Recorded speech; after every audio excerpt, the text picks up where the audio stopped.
Hello, everyone. Joy Brooks and dog hair. Excuse me. Joy Brooks with email and coffee. I'm talking today to Jonathan, who's going to fully introduce himself, tell us a little bit about himself. We're actually in very sunny Estonia. And go ahead, Jonathan, tell us about yourself. Hello, everybody. I'm Jonathan. I'm 19, and right now I'm studying in university. This is my first year. I'm also competing in bodybuilding, and as a side hustle, I am working as a head of marketing in one of Estonia's biggest leadership companies. Yes, we're talking about Estonia, which is oddly a tech giant. Yeah, that's Um, true. Yeah, we'll talk a little bit about that because it's quite interesting. People don't know what they don't know. So, how in the world did you end up in bodybuilding? I mean, it's a pretty interesting question because I have also thought about it because like I'm doing social media as well on the side and I'm trying to tell the story to people to motivate and inspire them. So the one story that I believe in that where everything started is I was about 13 or 14 years old and I didn't have any friends and uh, students in school bullied me. So my only friend was internet and video games. And then, like, I was, scrolling YouTube, and suddenly I stumbled upon one influencer who was also doing like going to the gym and bodybuilding. And I got so inspired that I like thought, all right, why not? Let's go and try it out. And then I was consistent maybe for a year, and I was 14 years old then. And my friends, they noticed that I changed. My body changed. I was suddenly more confident, and suddenly I had so many friends and people who were trying to talk to me because they saw that I had something that they did not have. And I think like this was the start of the journey. And later, like at first I was doing it out of insecurity, but later I was doing it because I just like fell in love with the process of seeing myself improve. Yeah, it's definitely a discipline. And it definitely begins to hardwire you in a way that changes you. So this is a typical story of a man coming of age. Uh, I you would know, I think so. I think so. and obviously every man does it differently. However, um, this is not something so unusual that 100% of the other guys listening would say, I don't know what he's talking about. Every guy, even women, even young girls, would say, yeah, in high school, it's rough. It's rough. High school's rough because you come out of being this cute little kid, right? And suddenly you're growing in odd ways. You've got hair on your face, amongst other places. And it's difficult. It's like you don't play the same way. You don't. The bicycle is not enough. Yeah, it's difficult. And finding your way, uniquely individual to you, and not just doing what everyone else is doing, is part of that first journey. And that's what begins to hardwire you to say, well, if you're doing something and it's within your means, it teaches you something. If you're doing something that isn't within your means or, goes against the grain, it also hardwires you. I mean, you could have decided to hang out with the wrong crowd and been robbing, stores on the side of the road. You could have been doing that just as easily as going to the gym. And that's there's a lot to be said there. Read between the lines. There's a lot to be said there. Um, what do you think about, how do you think about your body now? Like performance and aesthetics, health and image. Like these are, as you're beginning to grow older, obviously your body's still changing, right? You're thinking to yourself, what kind of foods do I eat?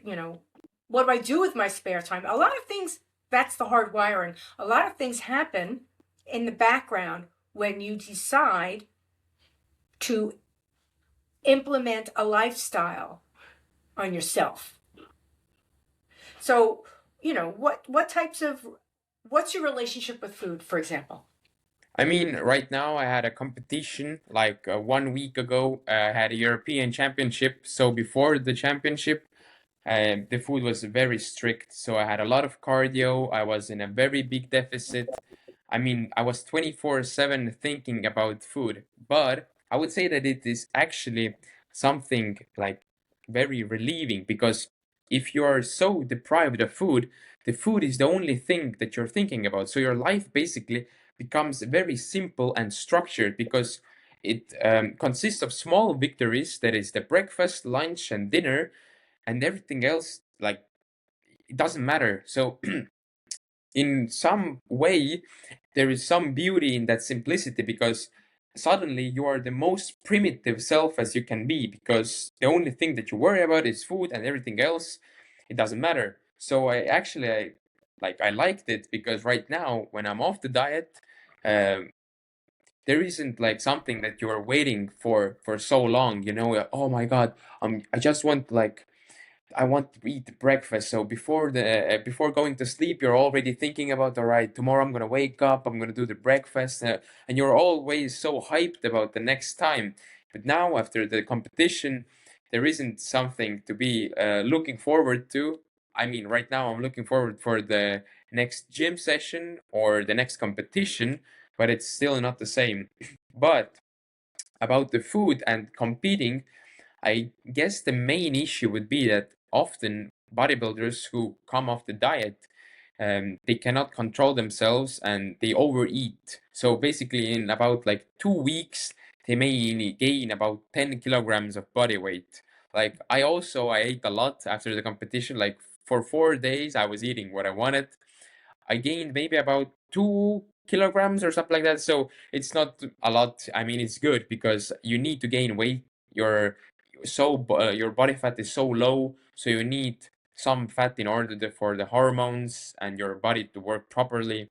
So I would say that it was pretty good because I know a couple of people who gained, for example, 8 kilograms within those 4 days after the competition.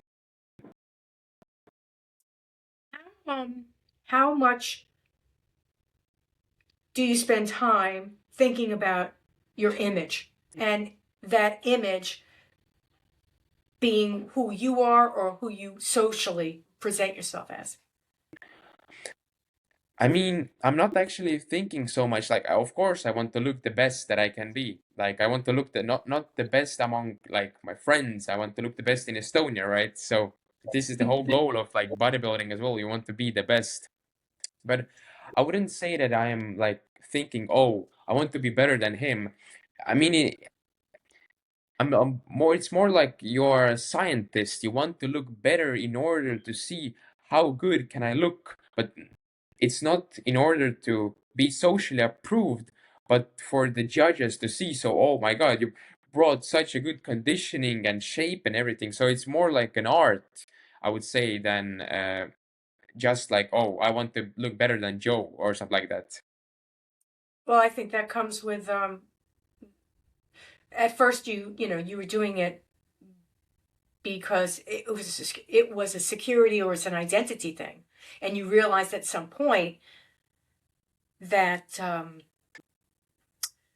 that new identity worked, but then you sort of grew into it, and growing into it, that's part of that hard wiring.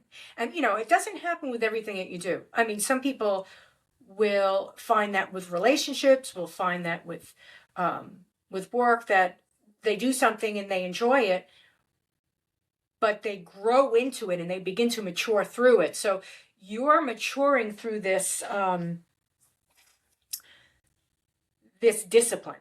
It would be the same if it was martial arts, right? If you decided instead of doing bodybuilding that you were going to go through a martial arts program and get, particular belts until you got. It wouldn't be so much. It would be about the competitions, obviously.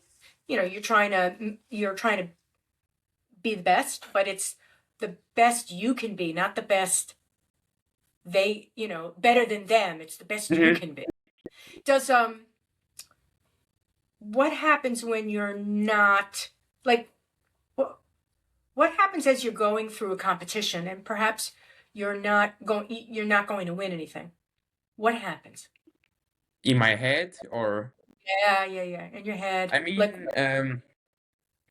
mean, I almost felt it in Spain in the European Championship because I placed fifth from six people who were competing, and I felt that I did everything that I could. I did posing for 30 minutes per day. I ate what I had to eat. I did the cardio. I worked out so hard, and still, like, what was I missing in order to win? So I guess the first thing is that um, I don't know, you feel like a bit hopeless or sad because you know that you did your best, and I couldn't maybe even be better than that, and it still wasn't enough. But at the same time, it also motivates you in order to, like, because afterwards I saw like the footage of the competition and I saw, all right, maybe my posing was a bit off. I would have like done this more and that more. And at the end of the day, bodybuilding is a long game. It's a game of time. Like, it's not one time you go, you win, that's it. No, no, no. Because often you need to go and be like disciplined for 7, 8 or 9 years in order to win. And if you do so, and you're competing with your own self, so you're not comparing yourself to others, but yourself, you will eventually win. Because, like, one thing that I have noticed is that when I started going to the gym, the guys who I was looking up to, who were like huge and stuff, and I was like, oh my God, how is he so big? But now I'm bigger than them because they stopped going to the gym. And the only one who I was comparing myself to was myself. So I just tried to be better than I was yesterday, and that was enough because they just couldn't keep up with me. At one point, they got lazy, I don't know, some new problems, new ideas, new hobbies, and they didn't do bodybuilding anymore. So if I had compared myself to them, what would I have to do afterwards? All right, they don't do any more, they don't go to the gym anymore. And who I compare myself now? So it's the same with like competing in bodybuilding, because maybe the next year, the same guy who won this time, he will not compete anymore. And I will win then because I was just more disciplined. So basically, this is just a game of time. Who inspires you? Right now, Mm. I mean, there are a lot of people who inspire me. Like in Estonia, there are bodybuilders who inspire me, but like I would say, the main people who I'm listening to and who I'm studying from is Chris Williamson from podcast Modern Wisdom, like, and Jordan Peterson was also a big influence for me at one point, and maybe I would say that Hermann Hesse was also one of the guys. Like, he's not an inspiration or idol, but his books have transformed me a bit in some ways. So this has Readings. been like the biggest influences, I guess. Readings is is uh it's quiet, it's very personal, and you connect with either the you connect in a way with the author or the characters in a very unusual way. And I think it's good for the mind. I think it's good for the mind. As long as it's a healthy character. As long as yeah. As long as the writer isn't insane and the characters are not insane. So the elephant in the room that everybody will wonder about is we're talking about bodybuilding. So we're talking about food, supplements, and the big S, steroids. How do you deal with this? I mean, I myself, I don't do steroids. I can even show because at one competition, They did the doping test on me, and it was one of the biggest compliments I have ever had because they did not test the guy who won, but they tested me. So, and it came out negative because I don't do steroids. But like, what I think is that I am all right with you doing the peptides and trenbolone and all those hormones if you are competing professionally and you're putting all your time, your energy in being the best bodybuilder that you can be. And if you are, and if you have reached your natural potential, right? But in my opinion, it's a bit like silly to do steroids if you're just, I don't know, just going to the gym. Like you're a regular Joe, you go to the gym, you eat what you want, and then you're also doing steroids. Like I don't see the point in that because then you're just reducing your lifetime span in order to, I don't know, look good in the gym mirror. So I don't see the point there. And also the influencers, like because of the influencers, the steroid usage amongst teenagers and like young people has increased about 1000%. And I mean, it's also pretty crazy because nowadays, I mean, it's pretty common to see a 16-year-old who is already doing steroids. And this is something that I also don't like understand. You need to be at least maybe 28, 27 when you have reached your like natural potential and your body doesn't grow anymore so much, and maybe then you will start thinking about trying something, but not before. It's difficult. I mean, obviously, when you're talking about bodybuilding, it is about strength, but it is also about image. So you've got to be, you've got to be really careful with what you do as an individual to keep yourself down to earth and grounded. Do you, I mean, you're young. You're just starting out. You discovered that it's good for your confidence level. How do you stay grounded within the discipline? What do you mean? Like, how am I humble, or can you explain Yeah, a bit? those types of things. In other words, it's easy to um, become uh, how do I explain this? Uh, become the stereotype. It's easy to become, so you know all about this. You want to do it, and to do it, you have to do this, this, this, and this, and that's what you do, and it works, right? But to hold on to it, to continue doing it, to maintain that interest, it needs to go deeper. So it's not just, oh, I was into something and I'm not into that anymore. Like the guys in the gym that decided they were going to do the next best thing. So now they're skydiving, right? Because they just need something that's exciting. And bodybuilding is very demanding. It's not just, I'm going to go to the gym every day and build myself up.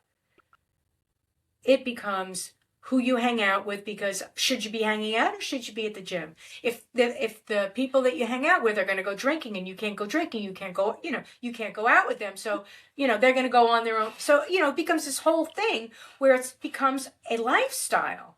So, how do you ground yourself in that lifestyle without you wondering, one, why did I do this? Like, what's the answer to that question? Why did I do this? Why do I keep doing this? I mean, I would say that I have also like this is something that I have been thinking about lately, that are the things that I'm doing actually bringing me happiness, or am I doing it in order to look some way or to please somebody?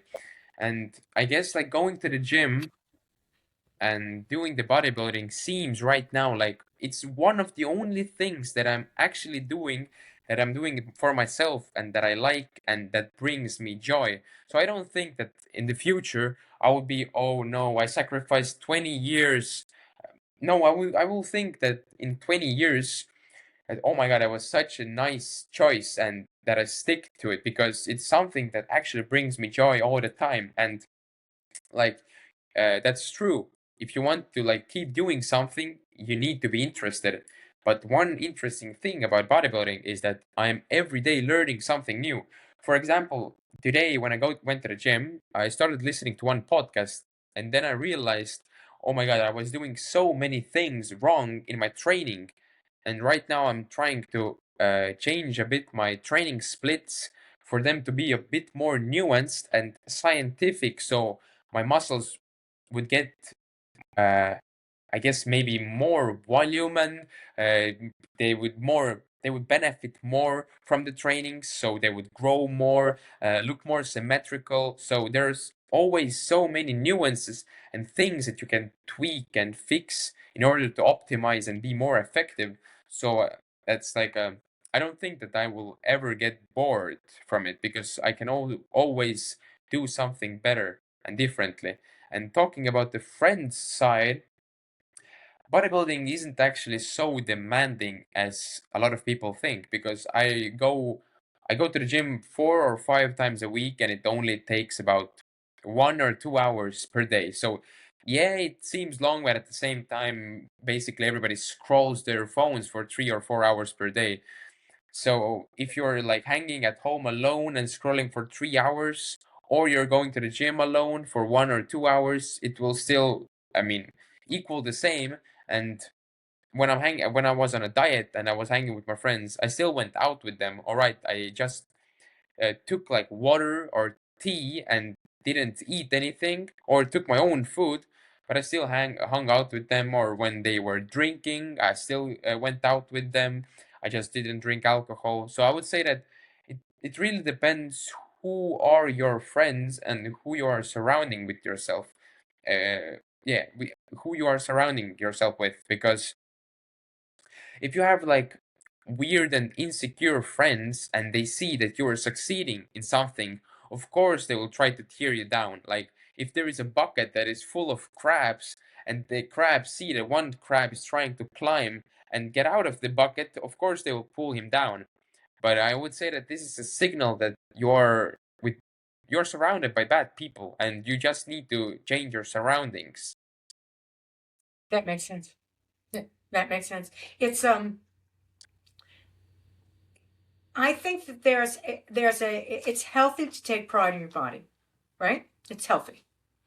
That doesn't necessarily mean that you can have um, plastic surgery to look like that one, or attempt to dress in a certain way to look like that one. I mean, you've got to find that medium that, as you said, you got involved in this discipline because of a certain reason, and as you grew into it, it became part of you, not you became it. Or I should say, both, a little bit of give and take. So, I mean, what do you think? You think it's sort of natural for men, right? Because men are supposed to be strong. What about women? Women bodybuilders. I mean, this is also a very interesting question because when I was in Spain on the European Championship, that's actually a question that I asked one girl that, why are you so obsessed with bodybuilding? Because like I get it why men get so shredded and big, but why does women see it's some, I don't know, like why do they see it's attractive or it's a good idea to dedicate myself to look so lean and muscular and huge. So I mean, what she said is that I just want for my booty to look big and my stomach to be small, but at the same time, like you don't compete in bodybuilding if your only goal is for your butt to look big, because all the women bodybuilders, they don't have a butt, like in Europe at least, because they're so lean and they don't have any fat, that everything like basically burns away. So for if your goal is to have a big butt, it's easier for you to be just a regular gym goer than to be a bodybuilder. So basically, she did not answer my question, and I don't actually have a like answer myself as well. But what I can say is that if I have to choose a partner in the future, I can like almost 99% guarantee you that it will not be a bodybuilder, because I know how much it affects your hormones, your emotions, and everything. And like I can see it from the side as well. My friend, he's also competing, and his girlfriend is also competing. And how emotionally challenging is it to be with somebody who is competing in bodybuilding? And for women, like women, they're a bit more emotional than men as well, so it influences them even more. So it would be a pretty like challenging and hard, I would say, I would think that to be with somebody who is competing. Like for me, I'm pretty chill guy, so I guess I wouldn't be so taxing on her, but I'm pretty sure that maybe she would be maybe too much to handle at the same time while I'm also on diet. No, I understand that. It's, what I had mentioned before was what happens when you lose. That's emotional. And as you said, women and men are emotionally different. So how you may take it and how she may take it would be completely different. Completely Yeah, different. I mean, we were hanging after the competition. We went to Barcelona, and I was hanging actually with the couple, right? And the girlfriend, I mean, she did very good. Like she looked excellent. Everything was great, and she placed also very good. Like there were 12 or 13 women, and she placed seven, and she was only like maybe 1 or 2 points away from being sixth. So her placing and everything was very good, but she was still sad because she did not get the medal, right? And she was pretty moody throughout the whole vacation. And like, of course, I get it. Like, I would be also moody and sad, but like, at the same time, she was like, relieving it on everybody else. It's difficult. These are difficult things. I mean, when you begin to compete, and it's a competition on any level. Tennis.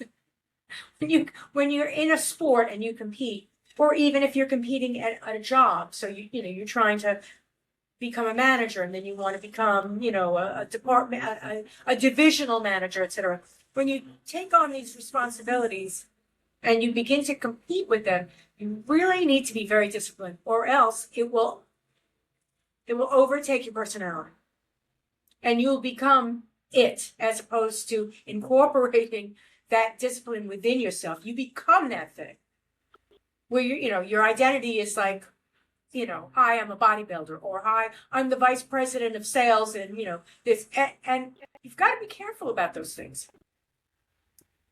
Got to be careful. I mean, it can be part of your part of your identity, but it shouldn't become the identity, because at some point, and I'm sure you think about this, at some point, you may decide, okay, you know what, I'm going to take care of my body. I'm not going to compete anymore, but I still want to take care of it. Still go to the gym. I'm going to still maintain my muscle, and a certain level of this image, but I'm going to, I'm going to pay more attention to marketing, or I'm going to become a father, or whatever it is that the next part of your life takes on. Have you thought about what's going to happen to you at the other end? I mean, the one thing that I've thought about is that what are the sources that I'm getting my confidence from? Because, like, this is a good point that bodybuilding cannot be my only identity, and I have like felt it because, like, I feel good when I go to the gym, right? And if I don't go to the gym, my emotional state is not so good. So basically, I'm starting from zero. In order to get to the one, I need to go to the gym or move at least, right? And when I'm sick, I'm not able to go to the gym. And like, I don't know, when I was sick for 2 weeks, I was very like sad and a bit like depressive. And like, these are the moments where I realized that, all right, where do I get my confidence from? And I know that like bodybuilding and fitness, like I cannot take my confidence like for my whole life from this one thing, because I know that if I get older, I will be not able to go to the gym maybe so often or compete. So then I need something different. So maybe one thing that I'm trying to work on as well right now is getting like getting new skills in order to earn more money. So maybe like the business side would be one place where I could get my confidence from, and also like the knowledge and the things that I know, that I think about, what I feel, and how do I feel these things. And like this whole emotional and intelligent side would be the other source that I could like get my confidence from. Very smart. Very smart. It's you know, as we get older, we change so many ways. But there is those roots that we hold on to, and that they are who we are. It may include family, it may include where you live, may include any amount of things. It's a certain amount of pride that you have in yourself. So realizing those as you go along gives you helps to ground you, helps to make sure that you just don't implode or explode. Because it's easy to do that. You get caught up in stuff. You do. Something is so exciting and you get caught up in it and you realize at some point in time, where was I going with this? What was I doing there? This is like insane. It's very easy to do that. All of us find that happens. You know? So what do you think? I have my notes. I'm reading my notes. Because you said that you're involved in social media, and I've noticed that you post some of your competitions. So, and social media is a very interesting media. What do you think about social media? Not just what you're posting, but what you're seeing and what you're interacting with. I mean, I myself, I don't actually look. The main like source where I get my information from and that I like consume is YouTube. Like I don't sit on Instagram or LinkedIn, so I only create there. I don't consume the content there because I don't find it interesting.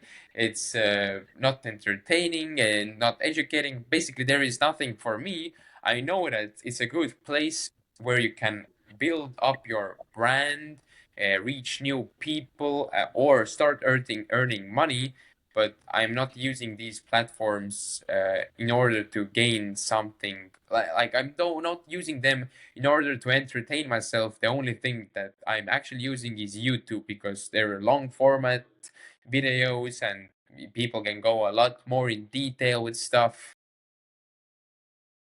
Yeah, I do find YouTube long forms to be entertaining.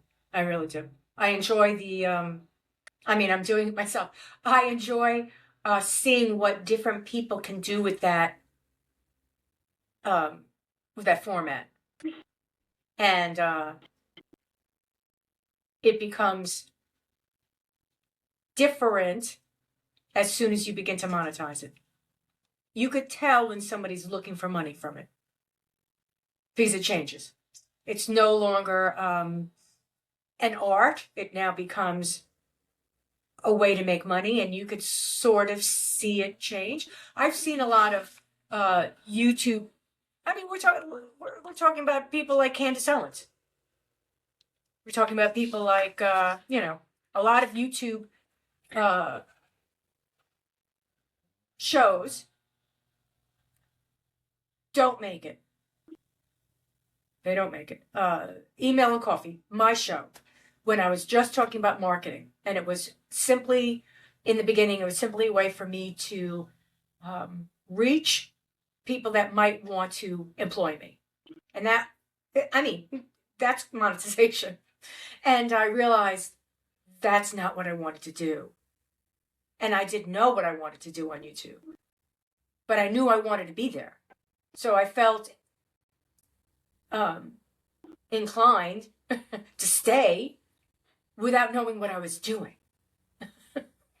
And sometimes that journey, I think to myself, well, that's an interesting journey to watch.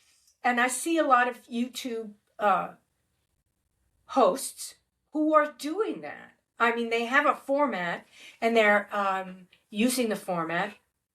And I'm talking about purely for entertainment, not necessarily, well, sometimes it's knowledgeable, but purely for entertainment, where they're discovering what they like to do on YouTube and how they can do it on YouTube without necessarily just making money. What I find social does, and I find very annoying on social, is that everybody's talking about, everybody in the back of their head, it's all about money. Nothing bad with capital, thinking about marketing and monetizing and making money, but everything is about money. LinkedIn, totally about money. Totally. Every comment, every post is, how can I show other people that I know what I'm talking about, and they should hire me because I'm the jam. It's very disconcerting, and social does that. I'll listen to somebody, and I'll join a podcast, maybe it's live stream, whatever, and within minutes I'm thinking, what are they trying to sell me here? And I'm out. So, I realize that if you don't have a subscription to YouTube, that you'll get commercials, you'll get their commercials. I have a subscription to YouTube, so I don't get any commercials. But the podcasters have commercials within their long form. And I've fought with that for a long time. Because obviously it would be nice if I could make money off it's not a bad thing to make money off of your YouTubes. That's the goal. But I decided it wasn't my goal. So, with that said, social seems to be a propaganda tool. A way to get you to think in a certain way, propaganda, think in some certain way, or to, buy services. And I'm finding it, as maybe I overthink it. I'm finding that it's annoying. I get annoyed. But I still see people everywhere they're going. They're like this, wherever they're going. Well, they're like this. I'm like, what are they doing? I mean, I agree with you, but at the same time, I would say that in some ways that it is not very different from real life. For example, of course, everybody's trying to sell something and push on maybe like their ideas and like no, well, they want you to think in some way. But I would say that this is also the same thing that is going on like in our daily life. All the people that you see around yourself, they're trying to, I don't know, influence somebody in order for them to, I don't know, maybe give them the job, the money, be friends with them, be their girlfriend, boyfriend. So I would say that every like all this stuff is going on everywhere all the time, but YouTube just it's such a big scale, and it's just so much more information that maybe like if you look at all the stuff that is in there, you will get like a weird feeling because you were like in a bubble that, oh my god, humanity is so bad. Like for example, if you would see Instagram or social media, uh, like one thing that often people are saying that when internet came, people suddenly became so bad, toxic, and before the internet, nobody were toxic, but now everybody's leaving hate comments, they're saying bad stuff. But I would say that I think, at least I don't know, but I think that it has always been like that. We just like right now we gave people the platform where they can anonymously say what they want to say, and now like the thing that is actually happening behind the curtains and everybody's whispering and saying, now they can say all their wildest dreams and thoughts out loud without any consequences. it's not necessarily a good trend. We're not learning to say to ourselves, well, something that my mother would always say to me: "You've got nothing nice to say, don't say anything at all." And it's important when you realize, you know what, I really don't need somebody to manipulate me to become a worse person. I don't need someone constantly to make me angry about everything and to think that there's nothing good on the face of the earth. That, we should, all humans are bad, men are bad, women are bad, work is bad, everything is bad, we're doing terrible things. I mean, it's very depressing. And what it doesn't do, well, it does. It does and it doesn't. What it doesn't really do is give you a good idea of how to solve the problem. It essentially just makes you angry so that you go out and you shout at someone who you think represents the problem. You're not solving the problem. You're thinking, oh, guess what? It's his fault and I hate him. It brings on this conflict and confrontation that doesn't solve any problems. I've often said, I do understand when people want to have a solidarity and march and show people that you feel a certain way. That is not necessarily solving any problems. In America, during a lot of the social confrontations that we had, there was the Million Man March and there were things of that nature. It showed that the people were fed up and something needed to change. Did it change things? It in itself didn't change it itself. What it did was it showed government, oh, wait a minute, there's something going on here. We need to listen. That's what it showed. And then solutions began to play out. So you really need to understand that, just flying a communist flag and taking over the streets of New York, walking down the streets of New York, that's not going to solve any problems at all. It's an ideology. What you have to think to yourself, well, what would a communist New York look like? Not a good thing, I'm sorry to say. No, I'm not a fan of Mamdani. I'm sorry. So, I think that people don't necessarily understand that if they feel very strongly, then it's their responsibility to begin to help make changes. And that doesn't mean that you ground someone else to the ground, or you take away their ability to speak.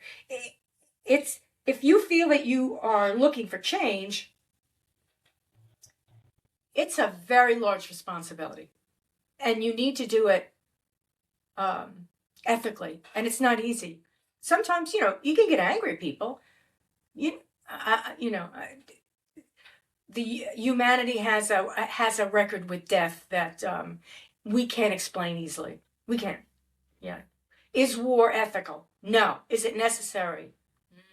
That's a good conversation. I mean, yeah, it depends again. So, I mean, yeah, of course, like the question of moral, what is good and what is bad, I guess these are the problems that we have been dealing for thousands of years. I mean, one interesting book that like I started, then I read it till the middle, and now I'm all like contemplating maybe I should start again, was Marcus Aurelius' Meditations, right? And like the whole book he's trying to like these are the notes that he's writing for himself, and oh my God, accidentally it got in people's hands, and later they started printing out the book, so it was never meant to be for public eyes. But the one thing that you could see throughout the whole book is that he's trying to tell himself or understand who or what is a good man, and how does a good man act, and what is bad morals and what is good morals. And I mean, Marcus Aurelius, he was, I guess, one of the most famous and successful leaders of his time. So it's very interesting to see that even the guy who is like at the top of the world, I would say, at his time, still deals with the same problems as we do today. And we don't even have to like rule the Roman Empire in order to feel these problems.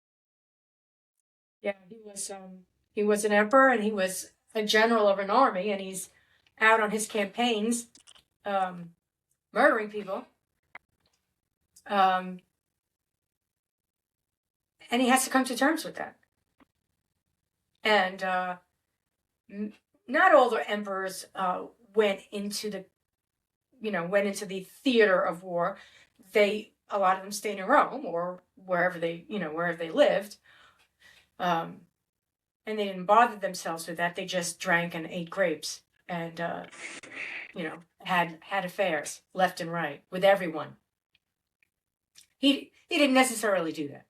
In any case, what people may not know, because they're wondering, and where is Estonia? So Estonia is on the borders of Russia, up there in the northern country. So, when did it break away from the Soviet empire? I don't want to call it the Republic. Oh, we'll call it the Republic. When did it break away from the Soviet Republic? I mean, we have been there has been very many nations that have ruled over Estonia, right? But we became independent at 1918. So basically, it has been over 100 years. But afterwards, when the Soviet Union and everything came to Estonia, then like we weren't anymore independent, but we got our independence back. I hope that I remember it correctly. It's 1991. If I'm not correct, then I hope that the Estonians will not kill me because me not knowing history. But yeah, after the Soviet Union, we became independent again, and since then everything has looked good so far. So right now, we are not threatened by Russia, at least for right now. I don't know how things will work out after the Ukrainian war. Maybe Russia will think that, oh, right, like if we couldn't get Ukraine, then let's try Estonia. It's like 10 times smaller. So But Estonia, I mean, well, the Ukraine has its own language as well. These are things that most Westerners don't understand. First of all, these are what some people don't understand is that Russia is so large that it's both European and Asian. yeah.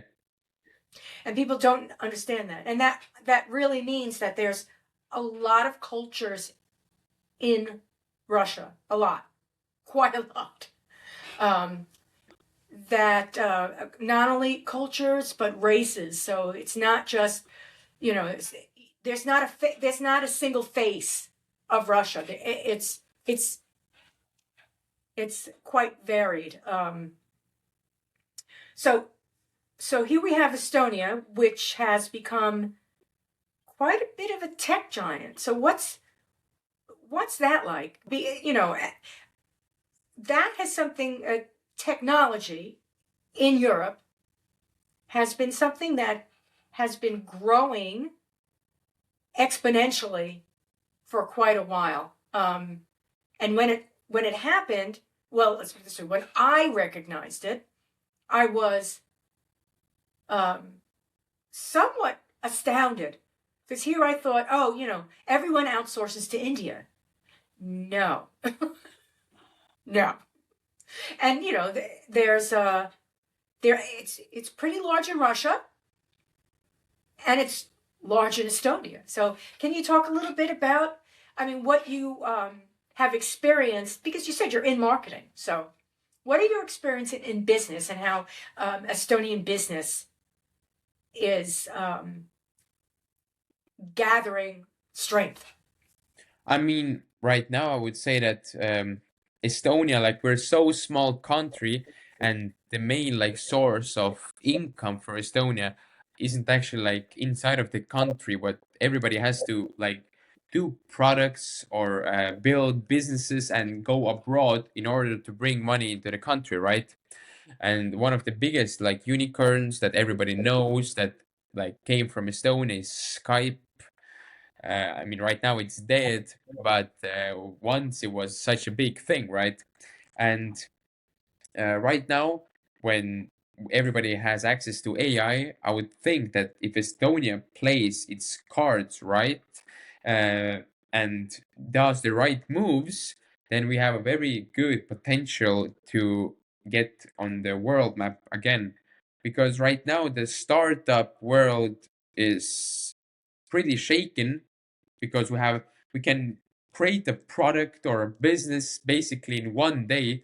So everybody who has some kind of entrepreneurship in them, they can like pay 20 euros for one subscription, and the next day they will already have a landing page, a done service, everything done. So there is basically no limitations. You don't need to know coding, nothing.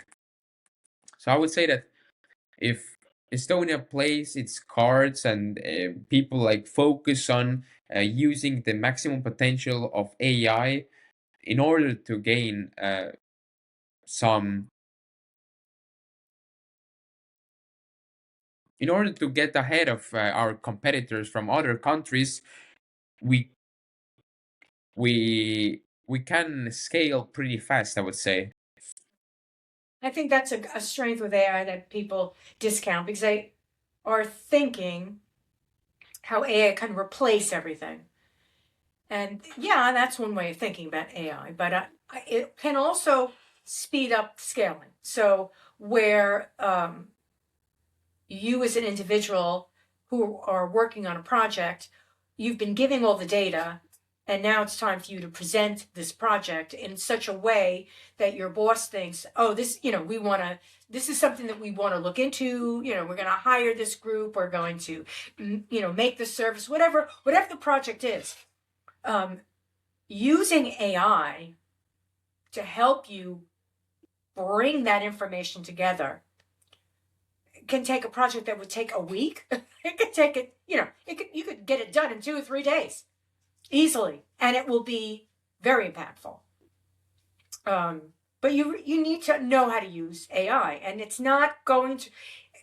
is not going to replace yet. In the next 50 years, it's not going to replace us. I don't know. I'm not talking about robots. I don't know. I'm not going there because AI is not physical right now. It can't make you dinner. It can't make a recipe. And I use it that way. I will have certain foods in my cabinet.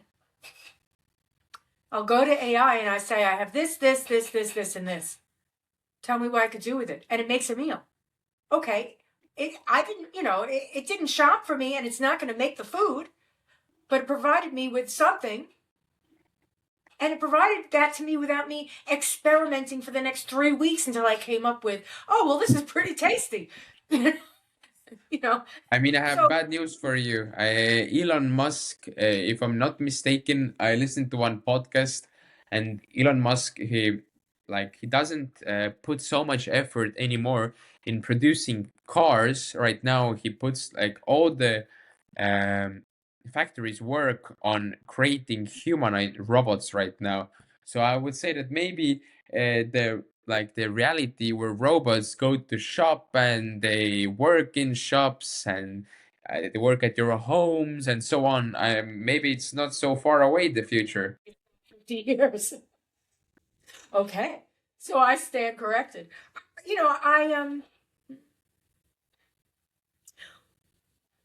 humankind needs to rethink what human beings do.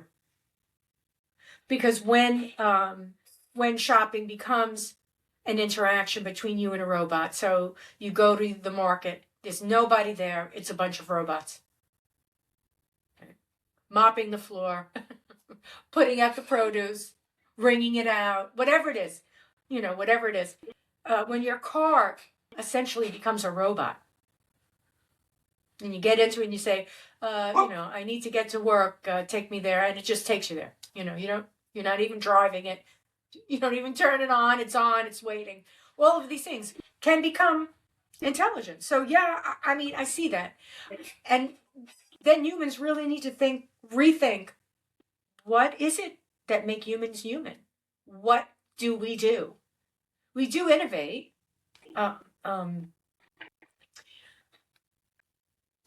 I think that's a big part of being human, is that we innovate, we iterate, we just don't sit still. It's not just we replicate. We just don't have babies to survive. We make things sometimes worse, but we're always trying to make things better. Like, oh, let's do it faster. Let's do it bigger. We're always trying to do something. And if we just sit there because everything gets done around us, what is the definition of human? Who are we? I mean, like the one thing that came to my mind, maybe the only thing that right now differentiates makes difference from us and the robots, right, is that we have emotions. But I would say that emotions are also some way like algorithmically probably uh, recreatable. So you can take emotions and maybe fabricate them so robot can feel something or make at least choices that feel like they were emotional choices, but actually they're like mathematical equations, right? Well, Because that is what we're doing emotionally. yeah, because I wouldn't say that the logical part that we are innovative is actually a thing that is different, because I would say that we are not very original. Like all the ideas that we have are like we have taken something and put something together and then created something new, right? But there is nothing original. Everything that we have, there is probably like 1,000 same things that we have thought about. And the one thing that AI is better is the amount of information that it can proceed and digest. So I would say that AI is actually maybe even more original, because if I can maybe think about 200 things at one time, AI can think about 1 billion things and create even maybe 2 billion new things, 4 billion new things, while I can only do one thing and it's not original because AI has thought about maybe 100 iterations about the same thing already. Yeah, yeah. Well, it's going to speed everything up. Obviously, humans evolve. Well, all biological things evolve, and we evolve it for many reasons. One of them is our environment. So if we've created robots in our environment, we're going to need to evolve. That's sort of another way of looking at that innovation. We're constantly evolving, and all biologics evolve. It's part of their survival. If they don't evolve, they die, and that's it. It's done, right? So you might say, well, dinosaurs are gone. No, they're not. They're birds. They're still here. So they evolved. They're still here. So what will humans evolve into? Aliens. I don't know. Just saying. We don't know. So, I don't, a lot of, I see on social, I see a lot of people who don't think highly of AI. And I can understand their fear. I mean, they'll all start talking about Terminator at some point in time, and they'll say that's what's going to happen. And I'm thinking, well, not for nothing. We go to war for any reason we can. That's part of why we go to war. We come up with reasons to come to war, and it usually starts because we need more land. We need some sustenance, whether it's food or a place to make something, or something that comes from the ground that we use to make whatever it is that we use. So the reasons for wars are real. We emotionalize them. So we to get the initial reason to go and take your neighbor's property, if you need 15 people to do it, you can't do it yourself. You need to convince them. So, that's what goes along with war. That's the propaganda that goes along with war. And it is essentially man's need to survive, which is that innovative thing. In other words, I need this. I need more land to. I need more farming land to sustain this population. And if I get that population, then we'll get together and we'll have more land, more people. It'll be great. It will be great. Empires. Okay, let's not talk about empires right now. But I just need more land. Period. I'll be happy with that. What that means, you've got to go to war. You can go next door on your neighbor's property, knock on their door and say, can you push your fence down so that we have more property and we'll build a farm between our two pieces of property? And your neighbor will say, no. Now, what are you going to do? Right? So that's generally how people are. On a bigger scale, it just ends up an argument and then it ends up a war type of a thing, obviously. So will AI manage that for us? Will AI turn on us for us? Will AI at some point in time say, oh, people bad? And that's the Terminator thing. That's what everybody says, that they'll turn on us and think we're bad and eliminate us. I think that will only happen if they become totally sentient, and then they're not eliminating us because they are us. We're biological entities, but are we? What do you mean? In other words, you build a robot,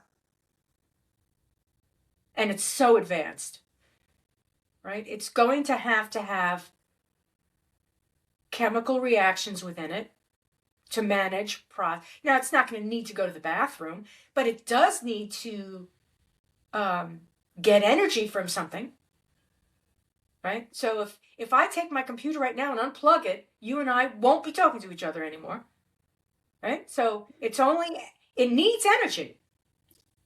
So it's going to need some form where it doesn't need to plug in. We don't plug in, we eat. And that chemical process is spread throughout our body. And you may think, well, that's not a machine. I don't know. I beg to differ. It's quite a machine. Our bodies are quite a machine. So once you get an AI that is, I'll use the term independent of plugging itself in, it's got a lot of chemical processes that are going on. And if it says, oh, these humans, they're bad, it becomes this yet another biological war. One species against the other. They become a species. AI goes through the singularity where it has consciousness, and then it can feed itself, and then it becomes a species. Is that what I'm going to go off on a limb. Is that what we are? Is that how we became, is that how the biological evolution of that single cell happened to us? And here we are? So is AI going to duplicate that? And are we going to facilitate that so that it becomes their own species? Because as I said, AI can't work without energy. Seems like a Black Mirror new episode.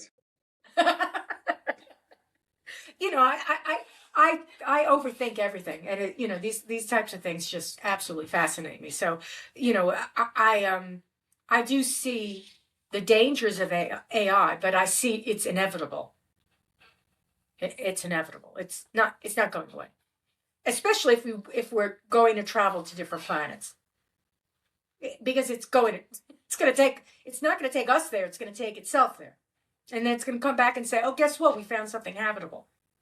And I think today was the day that they started posting on alien.gov in the United States, where they're releasing the files. All right. They're beginning to release whatever amount of nonsense that is. They're beginning to release files. So, and they're international files. It's not just U.S. Mhm. It's all the files that they have. They're dumping them. Which, you know, I tend to be that sci-fi person. And I think that AI is part of that science fiction, that innovative spirit of ours that we just, like you said, there's nothing new. We just take, we just take the wheel and we put it on a car, or we put it on a windmill, or we put it, we put it on a gear. We take that wheel and we put it everywhere. And guess what? It works. It works. No, nothing new on the face of the earth, except the fact that it's a new machine. That machine did not exist. So, it's quite interesting. Do you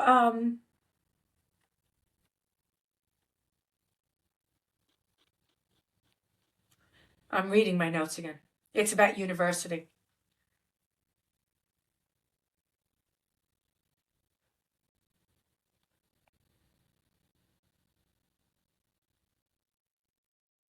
Yeah.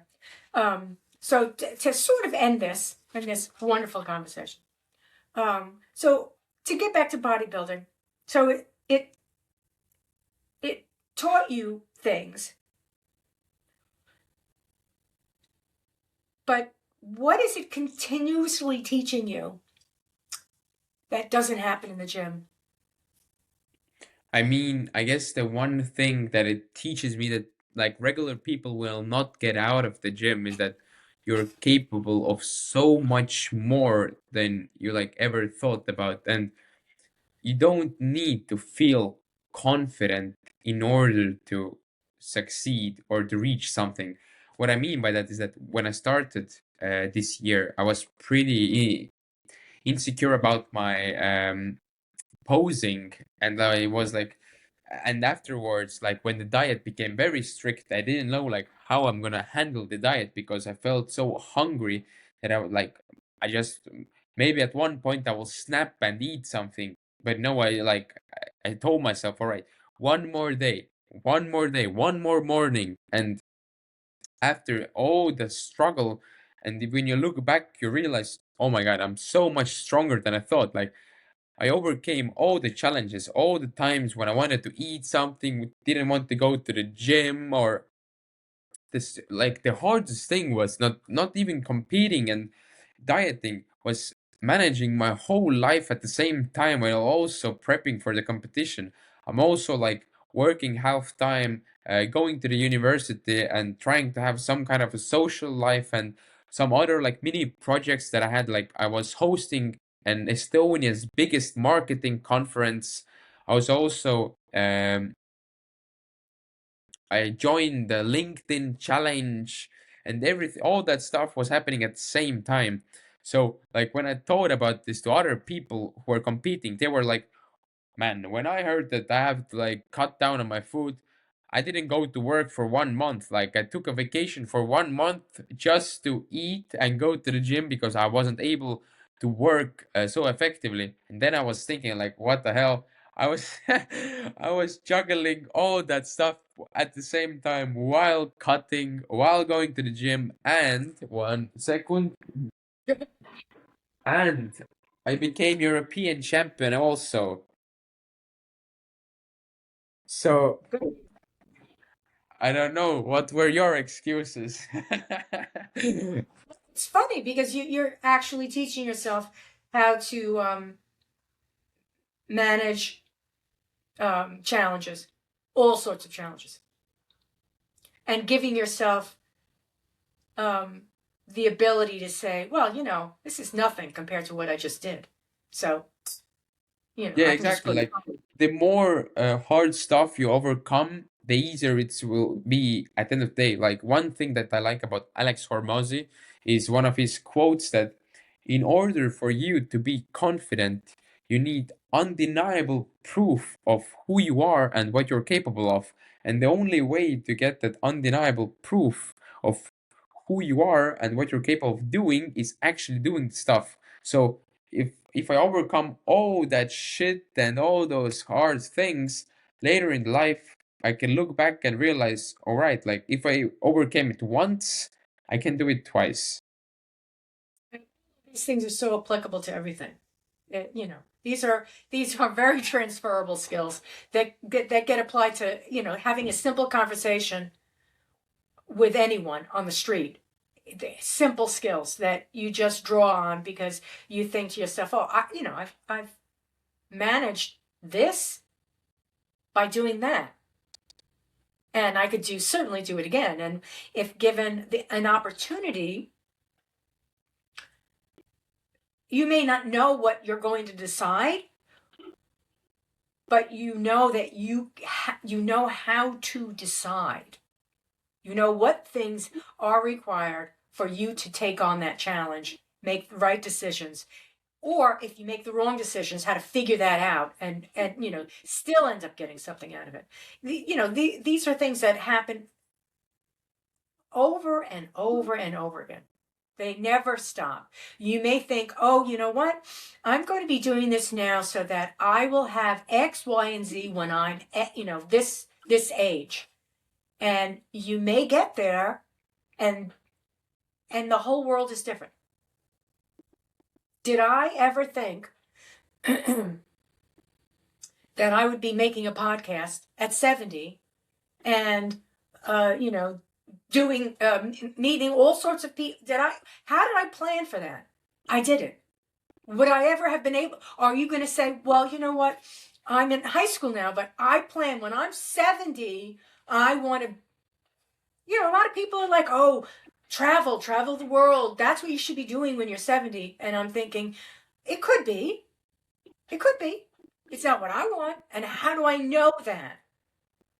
Well, I don't have $1 million. Even still, people backpack, people, you know, do things without any amount of money. So, you know, I could, if I wanted to, I could drop everything I have and just travel through Europe. I could just do that if I wanted to. I certainly could. What's stopping me from doing that? Nothing except myself, because that's not something right now I'm deciding to do. And how do I make that decision? Do I just make that decision? I mean, these are things that we keep learning as we get older. Maybe I'm thinking I don't want to do it right now, but maybe next year you'll find out, oh, wow, no, Joy's traveling Europe. Wow, when did that happen?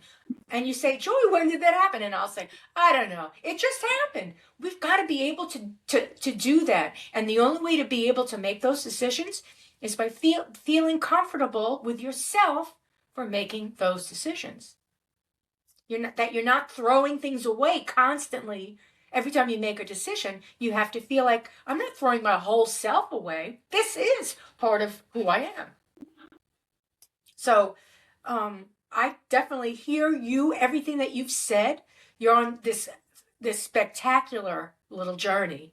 I think you've got a lot going on in your head, and you're definitely doing a lot of good things. You know, that's my opinion. Other people can feel whatever they think. I'm sure those around you are happy to know you. And that's not something that you just say and not think about. That you are a resource for yourself and for other people is a very good place to be.